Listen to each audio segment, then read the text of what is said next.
ఇంకా రాహుల్ టూర్కి సంబంధించి మరింత సమాచారాన్ని మా రిపోర్టర్ సాయి అందిస్తారు లైవ్లో. సాయి, చెప్పండి, లేటెస్ట్ అప్డేట్స్ ఏంటి? ఏ అంశాలను ప్రధానంగా ప్రస్తావించేటువంటి అవకాశం కనిపిస్తుంది? ఎలాంటి హామీలు ఇచ్చేటువంటి అవకాశం కనిపిస్తుంది?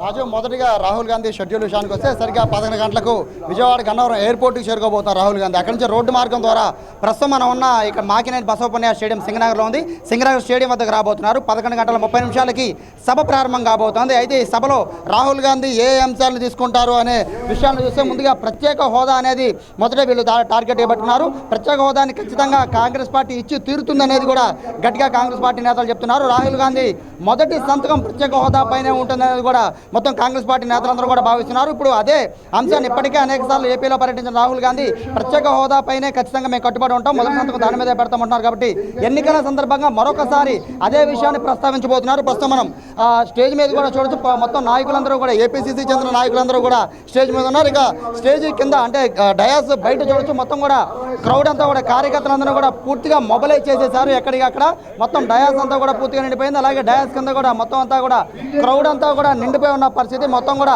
కాంగ్రెస్ పార్టీకి మళ్ళీ పునరుత్తేజాన్ని తెప్పిస్తారా రాహుల్ గాంధీ అనే విధంగా మొత్తం కార్యకర్తలను భారీ స్థాయిలో మొబైలైజ్ చేశారు. మొత్తం అంతా కూడా ప్రతి ఒక్క కార్యకర్తగా చెప్తున్నారు రాహుల్ గాంధీ వచ్చి వెళ్ళాక రాహుల్ గాంధీ చెప్పే మాటల్ని ఖచ్చితంగా ప్రజల్లోకి తీసుకువెళ్లాలని ఇప్పటికే కింద స్థాయి నాయకుల నుంచి కార్యకర్తల వరకు అందరికీ పిలుపునిచ్చే నేపథ్యంలో రాహుల్ గాంధీ ఏం చెప్పబోతున్నారు అనేది అయితే ప్రస్తుతం ఇప్పుడు ఆసక్తిగా మారింది. ప్రత్యేక హోదా అంశాన్ని ఒకదాన్నే తీసుకువెళ్తారా, లేదా విభజన చట్టంలో ఉన్న హామీలన్నింటినీ తీసుకెళ్తారా, ప్రత్యేకమైన మేనిఫెస్టోని ఏమన్నా ప్రకటిస్తారా, లేదా ప్రత్యేకమైన తాయిలాలను ఎన్నికల సందర్భంగా ప్రత్యేకమైన తాయిలాలను ఎక్కడి నుంచి ఏమన్నా ఏపీ ప్రజలకి అందిస్తారా అనేది అయితే మొత్తం మీద ఒక ఆసక్తికరమైన పరిణామం ఇక్కడ చోటు చేసుకోబోతుంది అనేది మొత్తం ఆసక్తి ఎదురు చూస్తున్నారు. ఎందుకంటే హోదా ఒక్కటే ఇక్కడ మెయిన్ ఎజెండాగా కనబడుతుంది కాంగ్రెస్ పార్టీ నుంచి.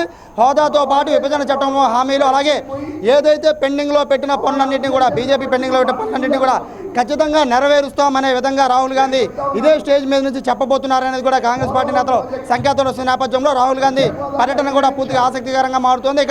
ఇక ఏర్పాట్ల విషయానికి వస్తే మనం స్టేజ్ మీద చూడొచ్చు. మొత్తం సీనియర్ నాయకులందరూ ఏపీసీసీకి చెందిన సీనియర్ నాయకులు, అలాగే మాజీ కేంద్ర మంత్రులు, రాష్ట్ర మంత్రులు, మాజీ మంత్రులందరూ కూడా స్టేజ్ మీద కూర్చున్నారు. ఏపీసీసీ అధ్యక్షుడు రఘువీరారెడ్డి అలాగే రాహుల్ గాంధీ ఇద్దరు కూడా కాసేపట్లో స్టేజ్ వద్దకు రాబోతున్నారు. ఇప్పటికే పోలీసులు కూడా కట్టుదిట్టమైన భద్రతా ఏర్పాట్లని ఇప్పటికే పూర్తి చేశారు. అడుగు అడుగునా కూడా పూర్తిగా తనిఖీలు నిర్వహిస్తున్నారు.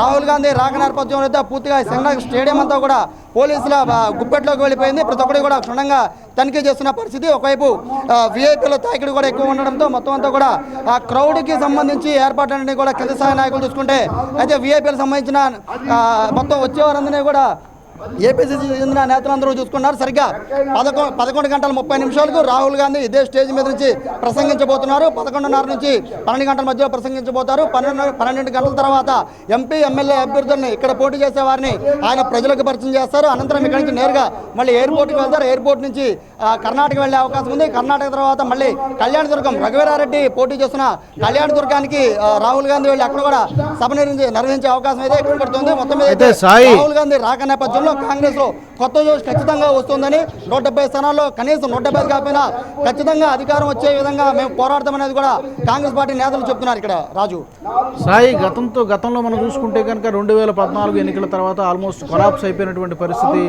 సింగిల్ డిజిట్లో. ఈసారి అసలు రాహుల్ గాంధీ యొక్క పర్యటన ఏమైనా ఊపిరి పోయడానికి ఏమైనా ఉపయోగపడుతుందని చెప్పి అనుకుంటున్నారా? అక్కడ లోకల్ ఉన్నటువంటి పరిస్థితి ఏంటి? నాయకులు ఎలాంటి అభిప్రాయంతో ఉన్నారు?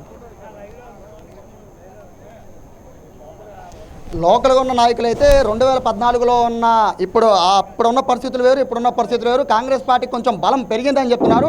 అది బీజేపీ వ్యతిరేకత తమకు కలిసి వస్తుందని చెప్తున్నారు. కానీ ఇక్కడ లోకల్గా చూస్తుంటే క్యాండిడేట్లు సైతం దొరకని పరిస్థితి ఉందనేది కూడా ప్రతిపక్షాల నుంచి, అంటే అధికార పక్షంతో పాటు వైసీపీ కూడా చేస్తున్న ఆరోపణ. కాంగ్రెస్ పార్టీని అసలు లెక్కలోకి తీసుకోము అనే విధంగా వారు మాట్లాడుతున్నారు. కానీ కాంగ్రెస్ పార్టీ నేతలు మాత్రం వారు చాలా బలంగా వాదన వినిపిస్తున్నారు. 2014 పరిస్థితులు లేవు, ఖచ్చితంగా 170 స్థానాలు మేము గెలవకపోవచ్చు, కానీ గట్టి పోటీ ఇస్తాం, మినిమం స్థానాన్ని గెలిచి తీరుతామంటున్నారు. అయితే పొత్తుల విషయంలో మాత్రం ఇప్పటికీ క్లారిటీ ఇవ్వని నేపథ్యంలో అధికారంలోకి వస్తారంటే వారు సూటిగా వస్తామని సమాధానం చెప్పడం లేదు. కానీ ఖచ్చితంగా మేమైతే ఒక బలాన్ని చూపిస్తాం, కాంగ్రెస్ పార్టీ బలాన్ని చూపిస్తాం, కాంగ్రెస్ పార్టీ ఎలా పుంజుకుందో అనేది అన్ని పార్టీలకు మేము చేసి చూపిస్తామని చెప్తున్నారు. కానీ ఒక పక్క చూస్తుంటే అభ్యర్థుల విషయంలో మాత్రం ప్రచారం మాత్రం నామమాత్రంగానే సాగుతోంది. ఎందుకంటే ఎవరు కూడా పెద్దగా ఇంట్రెస్ట్ చూపించలేదు. కానీ ఇప్పుడు రాహుల్ గాంధీ సభ నేపథ్యంలో దాదాపు 3-4 ఏళ్ల తర్వాత విజయవాడలో ఇంత పెద్ద క్రౌడ్ని చూస్తున్నాం. ఇంత పెద్ద క్రౌడ్ తోడు రావడం ఇది ఎన్నికల ముందు రావడంతో ఖచ్చితంగా తమ బలమేంటో లోపల ప్రజల్లో ఉంది.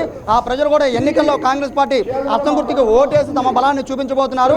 ఎవరైతే తమ పార్టీ పైన విమర్శలు చేశారో వారందరికీ కూడా ఖచ్చితంగా ఎన్నికల్లో బుద్ధి చెప్పే విధంగా మేము గట్టి ఫైట్ ఇస్తామని చెప్తున్నారు. అయితే వారైతే అధికారంలోకి వస్తామని కూడా ఏ నాయకులు కూడా గట్టిగా చెప్పబోతున్నారు, కానీ ఖచ్చితంగా పోటీ ఇస్తామని మాత్రం చెప్తున్నారు. రాహుల్ గాంధీ ఏం చెప్తారో అనేది మాత్రం ఎదురు చూడాలి. Thank you Sai.